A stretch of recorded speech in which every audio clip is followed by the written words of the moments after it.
Hello, you're listening to Tony Slattery's Rambling Club, and you're most welcome.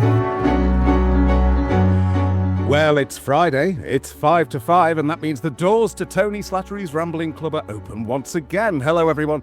My name is Paul Carmichael. And I'm Alan Lear. And it's been an interesting week in the village, hasn't it, Alan? Because obviously we don't often touch upon this sort of thing, but there've been a couple of crimes being recorded. Low-level crime, I should say. Very low level, some of it ankle height. There's been a spate of pan fires. Some windows have been rattled in the night. Some of the presidential topiary has been vandalised. I noticed the peacock is looking more like a peahen these days. So it all is getting rather concerning. It is, isn't it? But, I don't know. I mean, I think we're probably perfectly safe in the shed. The best thing that we can do is sort of like man the barricades and make sure that nobody can get close to... Oh, that's failed. The door's knocking. Did you want to get the door out? Yes, certainly. Hello, can I help you? Hello? I'm looking for Tony. Oh, well, Tony's on the loo at the moment and has been for the last 10 months. Well, the thing is, there's been a lot of crime around here, and I'm getting a little bit concerned about it. I was first of all thinking it might be rats, and then I was thinking it was kids, and then I was thinking it might be full-grown adults. And then I even wondered whether it was ghosts, because there's something spooky about some of these crimes. But I thought the way to try and tackle it is to set up a neighbourhood watch scheme round here. So I wanted to get as many people as I could to join up with me and see if we can find out who's doing these bloody crimes.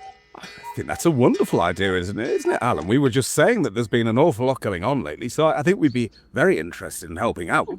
I'm really pleased about that, yes. It's a much better idea than Tony's plan to retreat to the smallest panic room in the house. Although, to be fair, if you're going to panic, a lavatory is probably the place to do it. It probably is, isn't it? Well, I mean, we'd be very happy to sign up for anything that we can. So would you like to come in and we can... Right. Hold on a moment. Alan, do you recognise who's beneath that neighbourhood watch disguise? Is that Sue Cook? Oh, rumbled. Ah, I knew it. Hello, Sue. It's that bloody Crime Watch programme has stitched me up again, isn't it? It has. I'm afraid you can't escape that, I'm afraid. Well, Sue, in you come into the shed, and you're more than welcome to join us in the Rambling Club. I could murder a cup of tea. Oh, we can always manage that. But, I'll tell you what we should do rather than a cup is probably prepare a flask, because at this time on a Friday, Alan and I, we give the old bingo machine a bit of a spin, just to keep it in good working order until Tony can be bothered to come back. But if you've got any free time, do you maybe fancy coming for a bit of a ramble with us? Definitely, yeah. I've definitely got the time. Fantastic. Well, in that case, let's give the machine a whirl and see where we end up this week. Off we go.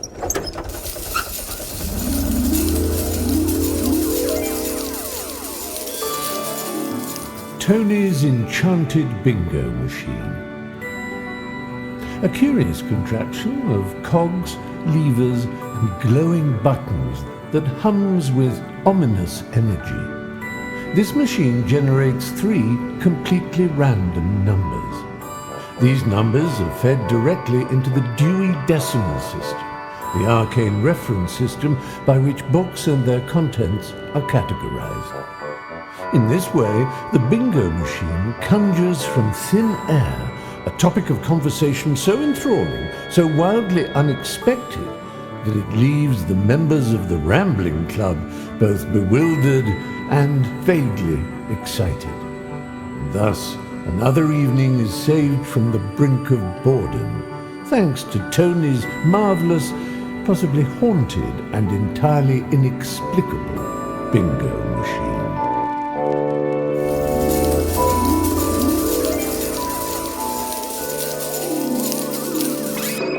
Well, here we are in the great outdoors, ready to begin our first ramble with our guest president this week, Sue Cook. And the numbers selected by the machine for our first ramble are... 6, 4, 2. 642, 642. And that means our first subject is... meals and table service. Meals and table service. Okay, that's nice and broad to begin with. So, who does the majority of the cooking in your house? Well, these days it's me. Right. It's me, yes. And my mother was also a great cook and somebody for serving family meals. Family meals are very important. So I've kind of inherited that mantle now. She died quite recently, aged nearly 106. She died back in April. Wow. On the same day as the Pope. She always thought, well, if it's good enough for the Pope to go up to the pearly gates, all right, I give in, I'll go along as well. Wonderful. So, was food an important thing? It was, yes, yeah. And we did have a lot of family meals. And whenever there was a celebration, a birthday or an anniversary or any Mother's Day, Father's Day, Christmas, Easter, anything, some kind of public holiday, we always all got together as a family and had a meal. And in the early days, a few years ago, it was always my mother, and we'd all get together at her place in Ithilum in Middlesex. And then in the last sort of 15, 20 years, I suppose it's been my place.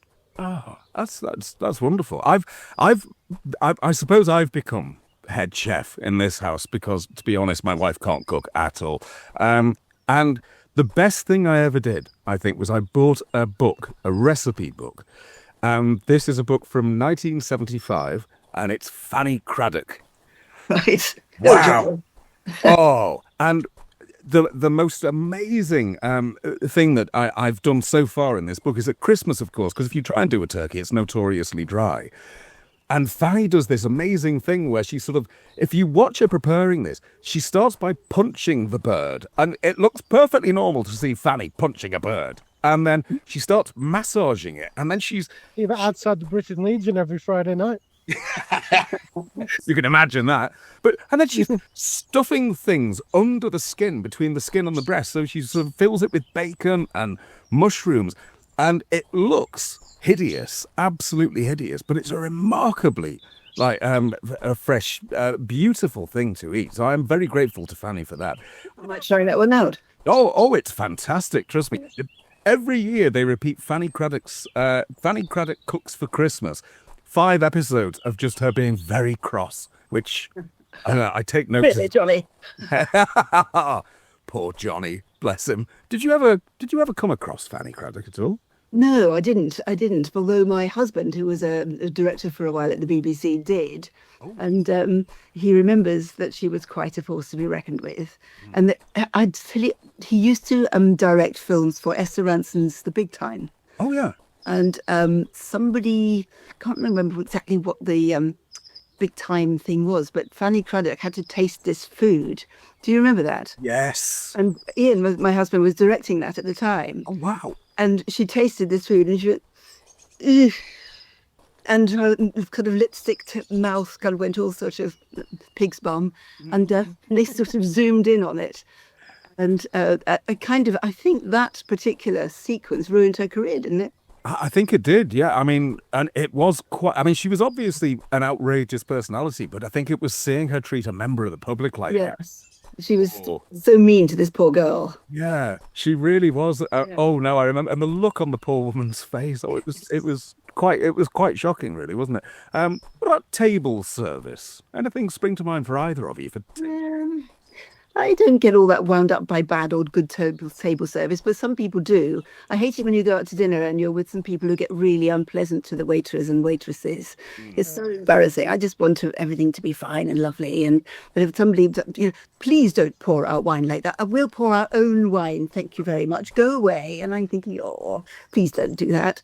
I think it's quite a tough job being a waiter or a waitress. I'd have made a complete mess of it if I'd ever done that.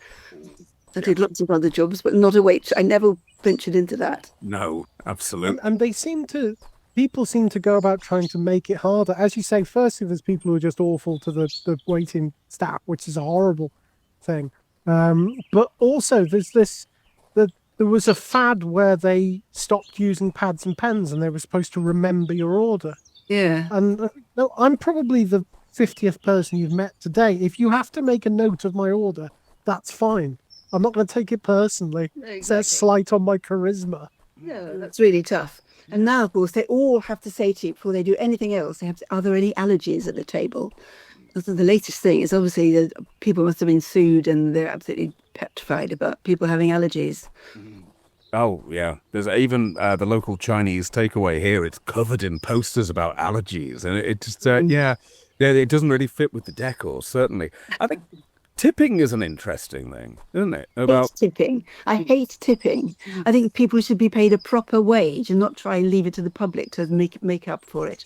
Pay people a respectable and respected wage. Absolutely. I won't eat anywhere that includes a service charge because I don't trust that that's making its way to the waiter. And I always ask, I say, "Oh, will you get this? Are you going to be getting this?" Yeah. Because if you're not, I'm not going to give the money. I'm not going to pay it. Yeah. No, absolutely. I hate tipping. Yeah. And the other, when you go to the hairdresser, and you used to have to chase the junior around the hairdressing salon to try and grab the pocket in their nylon overalls and stick a fiver in it. And it's just so demeaning for everybody. I think tipping is terrible. Mm. Well, like you say, if you pay a decent wage, then there's no need to do that, I suppose. Exactly. Yeah, and it's a terribly American thing as well, isn't it? Well, this is it. There are quite a number of American states, I think, including California, where under the minimum wage laws, you're entitled to calculate a certain amount of tip towards the minimum wage. So the employer doesn't pay the full minimum wage. The customers, as you say, Sue, make it up. So it's passing the responsibility for paying the employer's staff onto the public rather than having it properly organised. Plain wrong. Absolutely wrong. And the other thing that really winds me up is 20% VAT on the restaurant bill. Because very often service is added onto so the wine is already marked up anyway. So you've got the wine, the food, the wine already marked up anyway. So then there's another 12% or 10% for the service charge, and then another 20% for the VAT. You've paid double, at least, what the food and wine was actually worth and should have cost. It really winds me up, that. Yeah. What about, do you have a signature dish, by any chance? Well, I don't know. Do I? My favourite food is fried tomatoes and mushrooms and bacon, very crispy, on toast. My favourite. Oh, that's nice. And I've grown lots of tomatoes this year, so I'm doing lots of bacon butties and bacon BLTs and bacon and tomatoes on toast with bacon. Oh, wonderful. So I can't go wrong with bacon. I'd go vegan if it wasn't for bacon. Yes. The best thing that I think I've done in recent years was during COVID, when obviously we're all locked down and all that, is I turned over a little bit of the garden to a herb patch. And every time I cook now, straight out there and just taking bits and pieces, and the flavours are just beautiful. Can't beat that, can you? Really and can't. No. Really nice feeling going out with the scissors, isn't it? And cutting fat. Yeah, it makes you feel slightly intrepid, but without having to do anything. Yeah. Thinking of restaurant meals, I always used to go for steak at a restaurant. And then some years ago, I read an article by Giles Corran, of all people, in which he said he always used to order steak at a restaurant. And then he realised a steak is a lump of meat that you grill each side. Anyone can cook it. You can do it at home. If you go into a restaurant, you're paying a trained chef. Get them to do something that you can't do. Dead right. I thought, no, that's a good point, actually. Yeah. Yeah, absolutely. And it's always by far the most expensive thing on the menu. Yes, there's that as well. Yeah. No, I'd much rather do it myself at home. Have something. I never have chicken in a restaurant either, just because it's too dead common.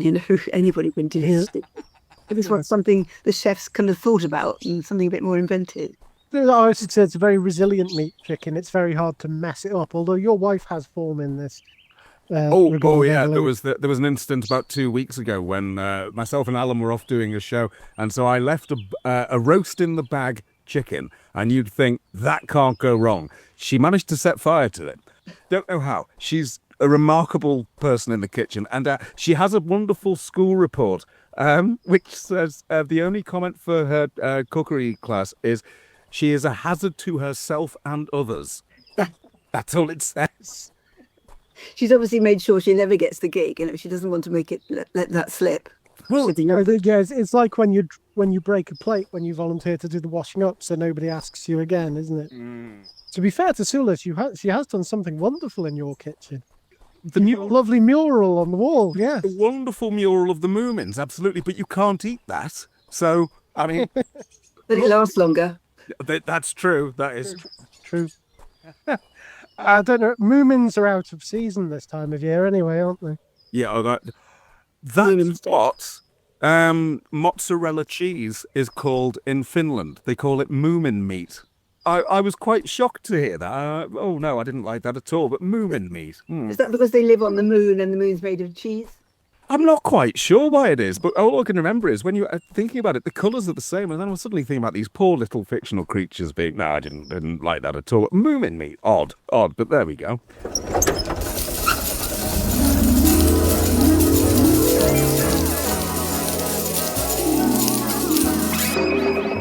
Well, here we are, with our second set of numbers, with our very special guest president, Sue Cook, and our second set of numbers are... 0, 0, 1. 0, 0, 1. 0, 0, 1. Okay, and the subject is... knowledge. Knowledge. Okay. Sue, as a journalist, how important was it for you to really get to grips with the subject before you interviewed anyone? Did you ever find yourself in circumstances where you're having to interview someone and you're having to wing it or anything like that? Yeah, occasionally on Children in Need. That was a 7-hour programme live. Yes. And we didn't know half the time who was going to come into to the studio. And after about 11 o'clock, and when the theatres closed, actors used to drift off from whatever play they'd been in. And they'd turn up at the studio and say, can I come on and talk to, come on Children in Need? And, everybody say, yeah, you're a star, come in. But I was more of a factual journalist than a celebrity journalist. And if I did interview I did interview quite a lot of celebrities, but I did do a lot of research. So sometimes, even Terry had the same problem, Terry Wogan. We didn't quite know who the person was. So you try to box around it. So it's so lovely of you to come in. So what play have you just come from? Oh, right, yes. So, and how long have you been in that? And what were you in before? Just remind me. And you try and put the pieces together, and sometimes you click, and sometimes you never would. They'd go off, and you'd never knew who they were in the first place, and never got to know who they were. Yeah, that must have been a hell of a show to host. I remember yourself, Terry, and I'm sure I remember Joanna Lumley. Yes, that's right. In the first couple of years, she and I were on either side of Terry. Yeah, that was the first Children Need I did, and she did. She stripped down to her very sexy underwear for. Do you remember that? I do now. Somebody sponsored, people pledged money, and I think she got to a certain sum when it got to something like $5,000, and she said, "Okay, I can't." But she had been prepared, so she had the most beautiful underwear on, and it was quite a moment. Terry was quite overcome. What's lovely is I get to ask you about something that I remember so well, and I'm a great believer that rolling news is a terrible thing. I personally don't think it does anybody good just having this constant repeat going on, and that's possibly because I was brought up with a certain program that my dad would watch religiously, and I think the format was wonderful. Nationwide. Right, I love Nationwide. Oh, right. Now, for the benefit of anybody listening, it was a news programme, but how do you describe it? Because it was more than that, wasn't it? Yes, I suppose I don't know what they called it back in those days. It became a multi-feature programme or some kind of term like that. But it was a news programme, but with entertaining features as well. So you had everything from, you'd be interviewing Kenneth Clark or something about civilization, and then you'd have a snail that drank beer and kept falling into its pint and drowning, and then you'd have the skateboarding duck. You had the glamorous granny competition, but you had all the politicians of the day. You had Margaret Thatcher in, and all the politicians of the day. We had all the celebrities. I was the first person. I'm the only person, actually. My only claim to fame I'm really proud of is that I'm the only person to have interviewed the whole band. Queen, the whole band in one go. Apparently, they've never done that. Certainly in this country, they've never done a whole interview, all of them in one room. And I did them, interviewed them live on Nationwide, and they were wonderful. And they were so polite back in those days, because they were on television. It's still on. You can see it online still. It's still on YouTube, and they're just frightfully well behaved. Freddie's awfully nice, and they're all wearing their leather jackets and puffing away on ciggies, which you're allowed to do in those days. But people like Sting and Phil Lynott, quite tough. Francis Rossi, quite tough pop stars and things, would be really frightfully polite, because there they were with all the studio lights and the studio crew around them and live on telly, and they realised they had to. There was that. It was the Sex Pistols, wasn't it, who blew that reputation suddenly by swearing live on air with Bill Grundy. Bill Grundy, yeah, yeah, that was that still is a remarkable piece of television to watch. But I remember Nationwide. And the amazing thing about it was because, like you say, it had all of this mixture within it. So even though, I was quite young when Nationwide was on, was it 83, I think it finished? Something? Yeah, so it was. Yeah, well done. 83 it finished. I just had my first son. And so I think on the last programme, he came and sat on my lap on the last programme. He was aged about 1. But I think what was wonderful about Nationwide was it gave you a real reflection of all the people who live in our country, this country of ours. So every region had its own 20-minute input section, and every region would give a report. And we had film reporters. I started off as a film reporter before I presented, and we went all around the UK meeting people, ordinary people doing extraordinary, ridiculous, or fascinating things, and you really got a sense of the nation you lived in.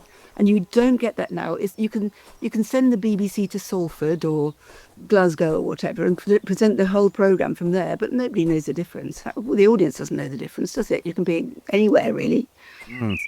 It was very strange, that, wasn't it? We're going to represent the regions by building the set that looks exactly the same as it did at Television Centre.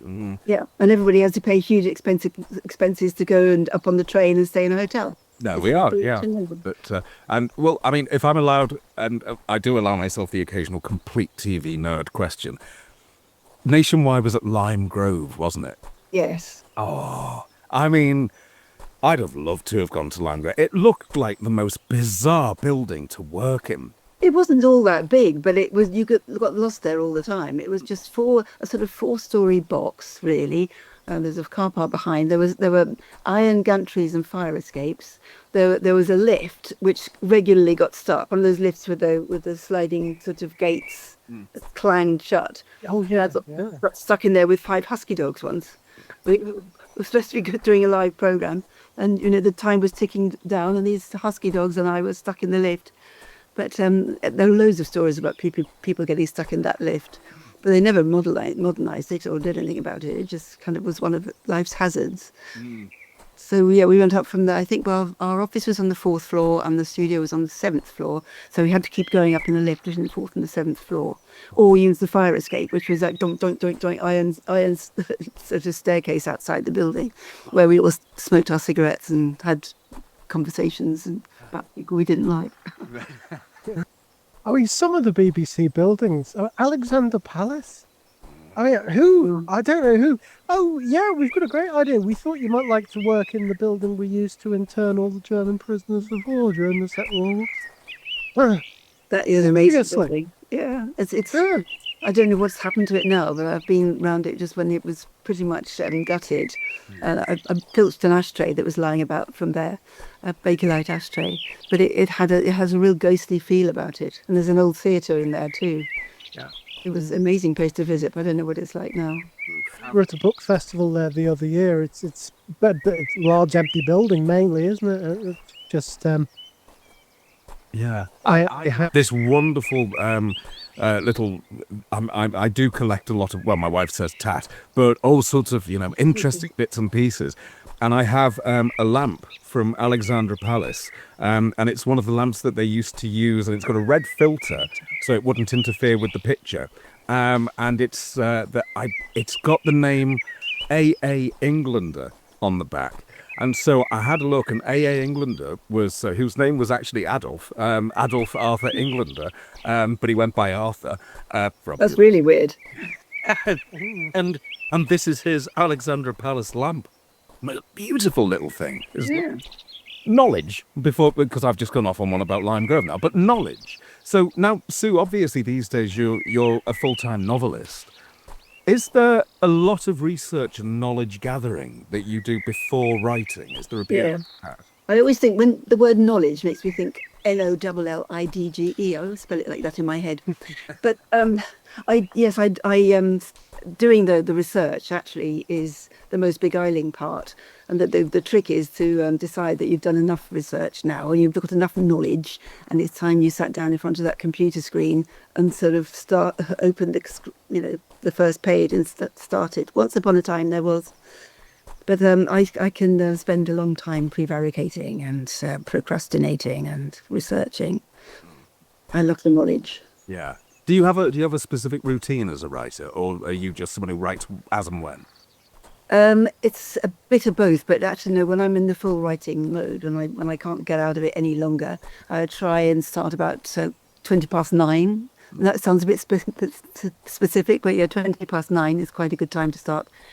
And then I go into my office and read what I wrote the day before, think what rubbish it was, delete most of it, and then that's my jumping off point, and then I start writing, and then I get into the zone.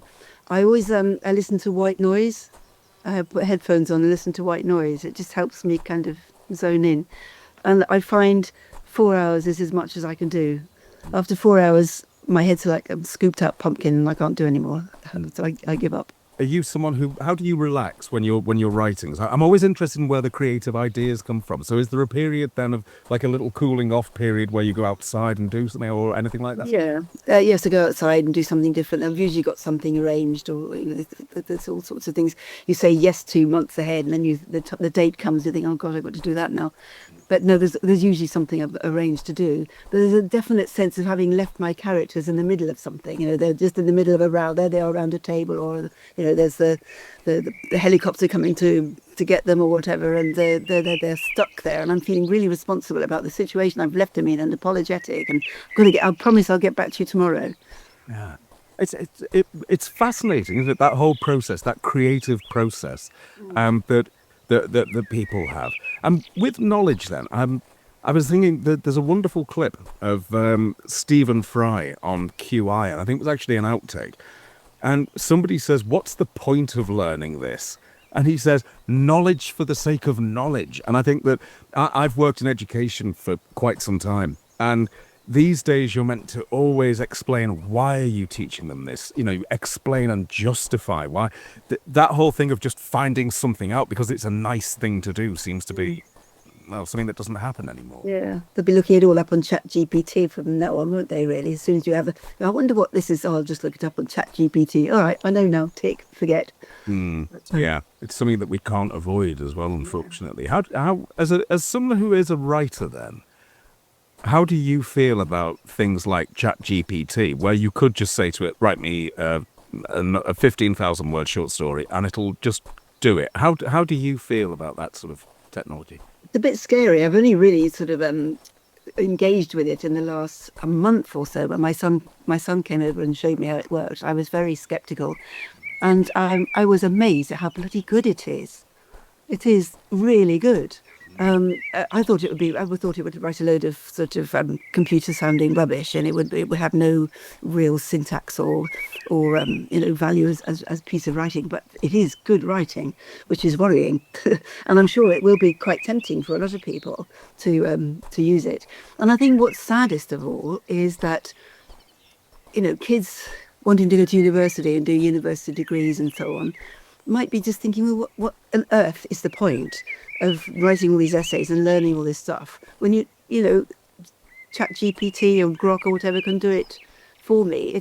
And if I don't use it, everybody else will, so I might as well use it anyway. Or how am I going to be judged against it? And it's a bit demotivating, I think. I think the whole, I don't know what you think, but I think it's just a bit of a worry. I was reading an article by somebody the other day who'd done something of a meta-analysis of novels that had been produced by the various AI machines, ChatGPT and Grok and what have you. And one thing he said that came out to him that probably wouldn't occur to us, just as people who've just glanced at AI, is he said if you look at the books that are produced with the AI machines, because AI is a statistical engine, it produces what it thinks is the likeliest next sentence based on your prompt.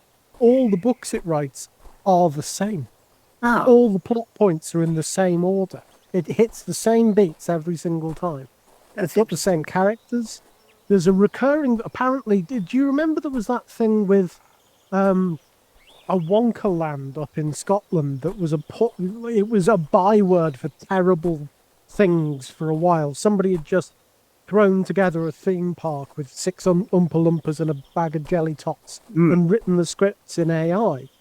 And the AI had produced this mysterious villain character called the Other, who lived in the walls and was never in any of Roald Dahl or the film or anything like that. But apparently that villain recurs again and again in AI novels. It's a trope that AI just chucks up all the time.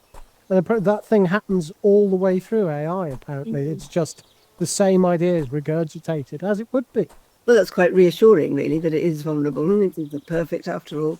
But I'm sure it will get better and better. Right, well, the Other, that sounds terribly... It's very sinister, isn't it? Capital O, the Other. Yes, yeah, it's a bit Lovecraftian, isn't it? Well, we're seeing that, but the people are making the mistake of thinking that ChatGPT and things like it are search engines, and they aren't.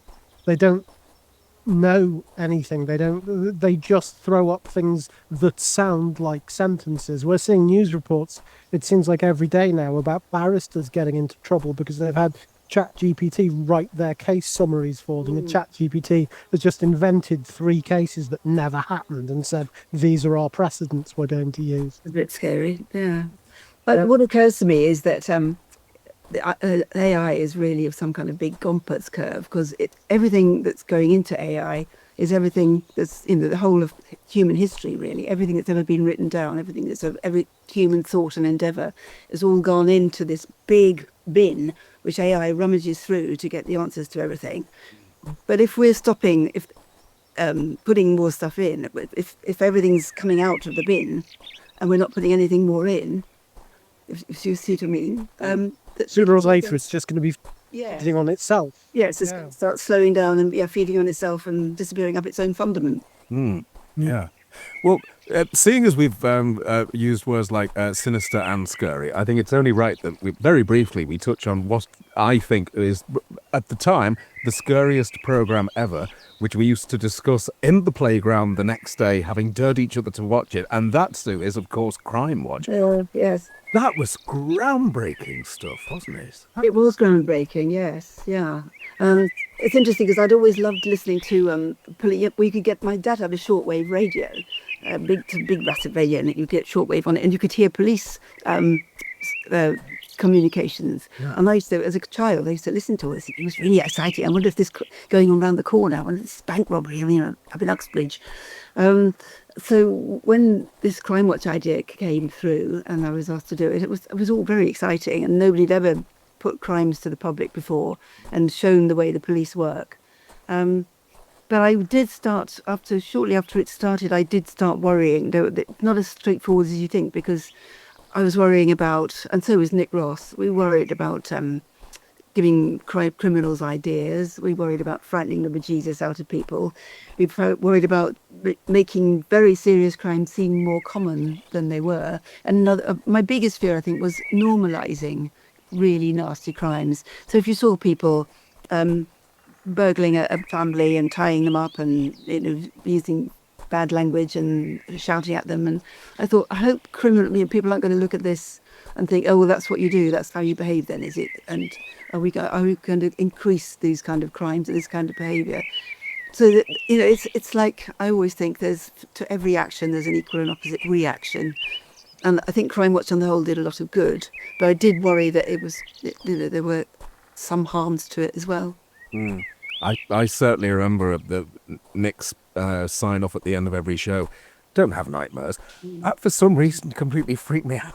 I know. That's what I didn't agree with that. That's why I never said it. I said, you can say that, but I don't agree with saying that. I think it just begs the question. It makes you think, oh, you mean I should, do you? Oh. And anyway, even if you can't control your nightmares anyway, so I thought that was a soppy thing to say. That's it, yeah. I must have been about, I think when it started, I was 9 or 10. I remember lying in bed, absolutely terrified. What if I have a nightmare? Thanks, Nick. So, Yeah. Yeah, I hadn't even considered the possibility of having a nightmare. Put that thought in there. Yeah. Now you suggested it, yeah. Oh, God.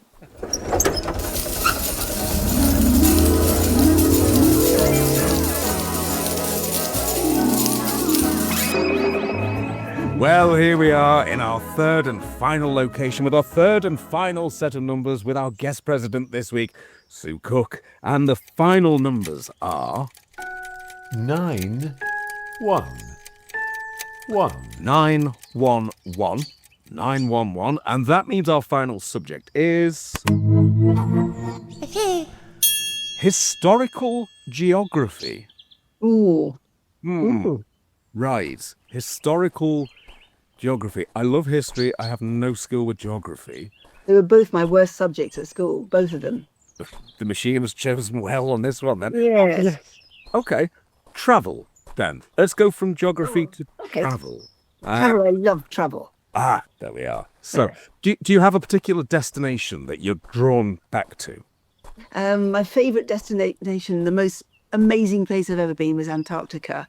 That was in 2014, when I went on a quite small Russian research ship with a crew of 90 passengers, and most of them were related to Shackleton's original crew.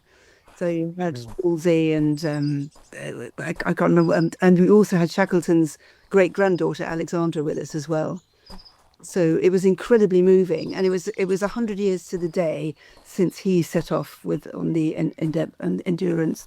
So we set off from Ushuaia, the tip of Chile, and it was a 3-week trip, gradually going through South Georgia and Shetland. Elephant Island was the place where all the men were marooned for nearly a year, and none of them died. We were going to land at Elephant Island because, of course, that meant a lot to the relatives of the Shackleton crew, but the weather was too bad, it was too rough, so we got quite close and we kind of looked at it through binoculars and telescopes, but we couldn't get on. But it was an extraordinary trip. And we went to Grytviken, the whale station, where Shackleton and his 2 men finally turned up to get help. They took a rowboat across the ocean to get help, and they ended up at this whale station called Grytviken and climbed over a mountain and back over the other side, and turned up all kind of hairy and wild and half dead, saying we need help. And they weren't even recognised to start with. So we went there too, and we just went to all the historical places. We saw Shackleton's grave, poured a glass of whiskey on it, and it was the most, and also it's the most beautiful, pristine place you can imagine. Came up, but the furthest south we got was a place called Paradise Bay, and we came up on deck from the boat, and I just never forget the sight. The sun was out, the sky was gin clear blue, and the ice was all twinkling in the sunlight, and the icebergs kind of pop and crackle. And some icebergs are extraordinary shapes. There was one iceberg that was the shape of the Sydney Opera House, had 3 kind of hoods to it. It was the most beautiful, wonderful place, and the wildlife. I adored penguins. Sight of 300,000 penguins, all honking and hooting and running around and flipping their flippers, and the chicks were sort of adolescent at that stage, and they were charging around like mad things. It was wonderful. It was the best trip I've ever had. It's wonderfully alien, that environment, isn't it? When I went on my honeymoon, we went to the northern. We went into Lapland. That's what it was. So we were within the Arctic Circle, and there was one day, and they had this huge thermometer in the town, so you could see the temperature, and it would show you it in Fahrenheit and centigrade. And you sure they weren't just trying to drum up money for the church roof? lovely totalizer. that was when I learned at which point centigrade and Fahrenheit meet, which is minus 43, because 42? that's the temperature got to. Minus 43. And I have never felt so healthy in my life. I don't know if you found that, Sue, but you just feel healthy. Isn't so crystal clear and dry and very dry cold, doesn't it? It doesn't feel, it's not damp and manky. It didn't feel as cold as winters here, bizarrely. I mean, though facial hair immediately froze. It didn't feel, you didn't have that nasty cold that we get. It was, like you say, it was this dry cold. There's no humidity because all the water vapor in the air is frozen. That's it, yeah. I suppose that's what it is, yeah. Yeah. Oh, it was, a remarkable thing. In terms of historical geography, I went to Peru last year, and that's a lot of historical geography there. Oh, yeah. There are lots of the civilizations that have come and gone, and the extraordinary buildings that the Incas put together, with how they got these massive stones to fit together and get them to slot in. And it's an earthquake country, but these walls that they built years and years ago, these terraces that we've all seen pictures of, are still there. It's amazing. Absolutely amazing. And from one extreme to another, from Antarctica to Peru there. But when it comes to landscapes, do either of you, I'm always drawn to the ancient for some reason. Maybe I read too much Alan Garner when I was young, but I do find myself drawn to that idea of history within the landscape. I love that. So whether it's an old building or that wonderful the Cern Abbas giant. The first time I saw him carved into the side of a cliff, my God, I was impressed by that. And then I found out that the Victorians were so shocked by the Cern Abbas giant that they reduced the size of his penis each year for years until it vanished. They just sort of took it down every year, just a little bit, just in case, we don't want anyone looking at that. But that whole thing of geography being marked by history, I think. The most amazing example of that was when we went to Peru, the Nazca lines. Have you heard of those? Oh, yes. Yeah. So we took a little plane over the Nazca lines, and they're these massive shapes. There's a lizard, there's a cat, there's a dog, there are other shapes. There's what looks like an astronaut waving, and they're huge. They're miles and miles long. How the hell did they manage to get those drawings across such a large... And how long did it take them? And how many people did it? And I mean, there's a big theory that it could be aliens. Could have been another life form that was on the planet there. They say that, don't they? Because there was no way anybody could actually have seen the drawings completed. Yeah. So nobody would have been up high enough. That's right. So what was the point? What were they for? Really weird, isn't it? And air travel didn't start until sort of like 1950 or something, before somebody actually flew over them. I think, well, it was 1930. I don't know, but a long time, quite recently. And they built a Pacific Highway across there, right across it, through in the middle of the lizard. If they'd known what they were doing, they wouldn't have built it. But they didn't know they were there until very, very recently. It's amazing. Absolutely amazing. And the mystery is a lovely thing as well, isn't it? I mean, the number of documentaries, there seem to be 1,000 documentaries of somebody who's got a new theory about Stonehenge. But what I love is we don't know, and we probably never will. It could have been anything. I was watching one the other day that said, well, the thing is, of course, would have had another section on top. So you're just seeing the ground floor. There would have been, how do you know? There's nothing to suggest that. But to be able to theorize about that and guess about that is... Yeah, it's exciting not knowing everything. It'd be bloody boring if we knew everything, wouldn't it, really? It really would. I completely agree with that. Finding things out, making those little discoveries. I was chatting to a friend of mine the other day who works at the archives at Kew. And he said the most amazing thing is how many documents they have there stored from the Elizabethan times that nobody has read because nobody's had time to read them all. There could be anything in there. And they discovered some really rare court documents about 6 years ago regarding Shakespeare. And he said they've just been there for 400 years, and we had no idea because simply nobody's read everything yet. So the fact that they're still there to be discovered, I think that's a lovely thing. Yeah. I wonder how much we're going to leave for future generations when it's all going to be digital and it's all much more destructible, isn't it, than paper and stone? Yeah. Well, that's the thing, isn't it? Now we've got a situation where, and this is why, I mean, I sit here with shelves full of books and records and so on. It's simply because, of course, if you're watching something that's streaming, at any point someone can just turn it off and it's gone. You know, that's, never so keen on that.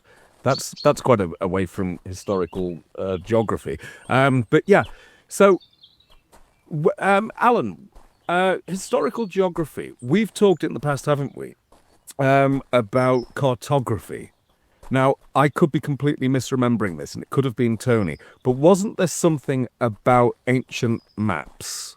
I'm dredging through my memories, or have I got that completely wrong? Something about ancient maps? Possibly. I don't. We here, where we are, we were in a section that used to be marked "Here be dragons" on maps, because nobody bothered to live here.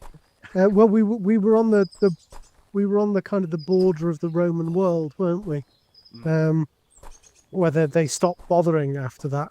But that, I suppose, the Romans are historical geography, aren't they? The Roman Empire, which stretched from not quite Scotland to the middle of Turkey, I think, was it? Yeah. But historical geography always makes me think of countries that have existed and vanished again.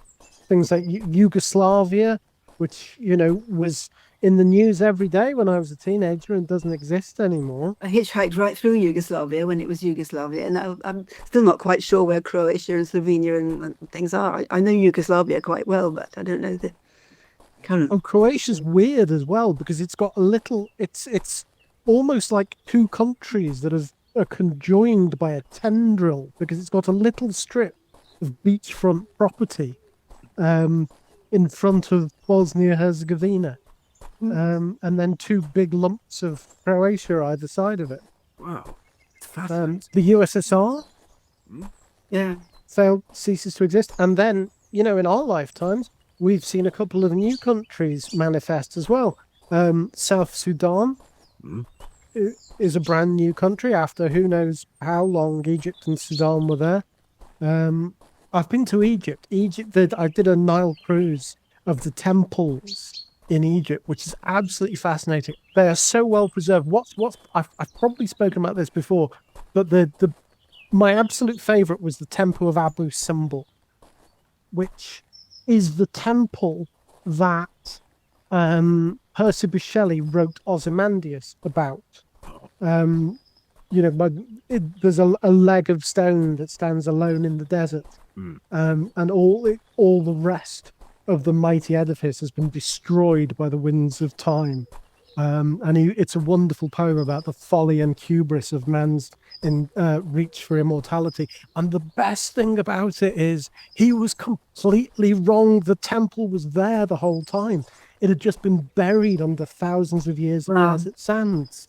And it was rediscovered when they dug the whole area up to build the Aswan Dam. And UNESCO stepped in. Yeah, and they moved the entire temple, stone by stone, up a hill so it would be above the Aswan Dam. And then, because the temple was supposed to be built into the foot of a mountain, they built an artificial mountain behind it as well, so it would look accurate. And they did it...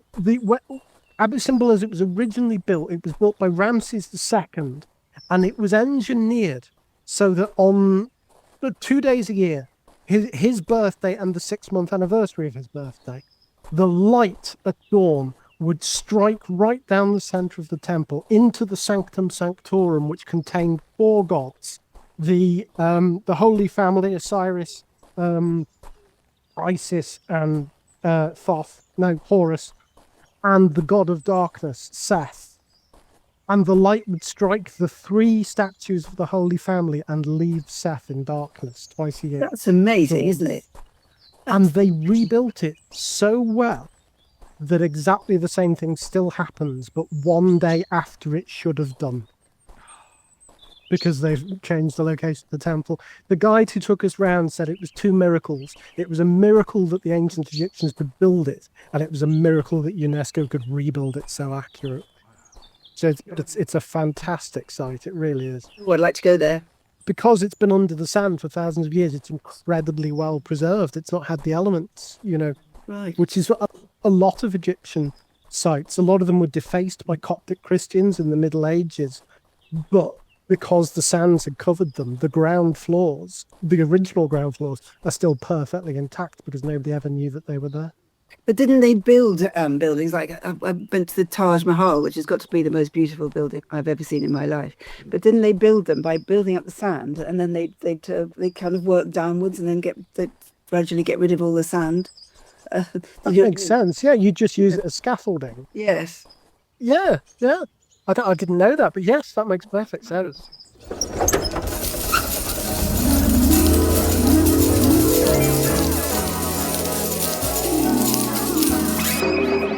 Well, here we are back in the shed. Our rambles once again, and for now, are over. And Sue Cook, from ancient Egypt to Lime Grove. That was a cracking ramble. Thank you so much for joining us. It's Loved been it. wonderful. Yeah. Have you enjoyed your ramble? Absolutely, yes. Let's carry on. Oh, we could easily keep going. We'll have you back, definitely. That was fascinating. Thank you so much. So, thank you, Sue, and thank you to everyone at home for listening. And of course, we hope that you enjoyed this week's meeting of the Rambling Club. The club meets every Friday, but if you'd like to get in touch in the meantime, here's how you can find your fellow members. Our official website is at www.tonyslattery.com, and you can get in touch on the contact form on the website. We're also at Twitter at Slattery Live. Please feel free to use the hashtag TSLC to discuss any of this week's topics. I'm on the remnants of Twitter, lurking there somewhere, at Paul Carmichael V. But you can find me on Blue Sky, Paul Carmichael UK, and you can find Rambling Club on Blue Sky as well. And Tony also has an ancient Egyptian Facebook group right out of the Horus dynasty. It's at www.facebook.com/groups/VTonySlattery. And he's on Instagram at Tony_Slattery_official. And if people are looking for our guest president, Sue Cook, on the social medias, how can they find you there, Sue? Well, on X, I'm Sue Cook, where the two O's in Cook are zeros. On Instagram, I'm Sharp Cookie. Cookie spelt COOKIE, Sharp Cookie. And on Facebook, I'm just the Sue Cook. And if people want to join the Rambling Club for themselves, Paul, how do they do that? Well, what they can do, Al, because of course, as we know, the club is open 24 hours a day, 7 days a week. You can head to www.patreon.com/Slattery Live. We would be delighted to welcome you into the club. You can find all sorts of perks for members, including a podcast that you'll hear nowhere else, which is myself and Alan and Tony's lovely partner, Mark Hutchinson. You can hear that twice a month. You can hear episodes in advance. There's all sorts of photos, all sorts of things. So why not go and have a look? Head over to www.patreon.com/Slattery Live. And if you've enjoyed us talking to our guest president, Sue Cook, about meals and table service, well, why not go to wherever you get your podcasts and leave us five stars, or start a lovely little review. Don't desert us. Give us a nice little write-up and tell people that we're the men you can rely on. That was very good. That was lovely. That was a good one. So please get in touch with us by any of those methods. We will be delighted to hear from you. And we will be back next Friday for another ramble at 5 to 5. And we hope that you'll join us again. But until then, it's a goodbye from myself, Paul Carmichael. It's a goodbye from my colleague, Mr. Alan Lear. Goodbye. And it is a goodbye from our very special guest president. Thank you so much, Sue Cook. Goodbye. You have been listening to Tony Slattery's Rambling Club with our special guest president, Sue Cook. She was accompanied by Stephen Fry as the voice of the bingo machine. Acting President Cook was assisted by Paul Carmichael and Alan Lear. The music was composed and performed by Michael Livesley and Andy Frizzle. Silly voices are by Michael Livesley and the show's concept is by Paul Carmichael. Our producers are Stuart Morris and Alan Dybing, and the show's researcher is Sola Carmichael. The show's producers are Erica Lear and Mark Hutchinson, and the series executive producer is Mark Strickson. Tony Slattery's Rambling Club is a Fanfinital production.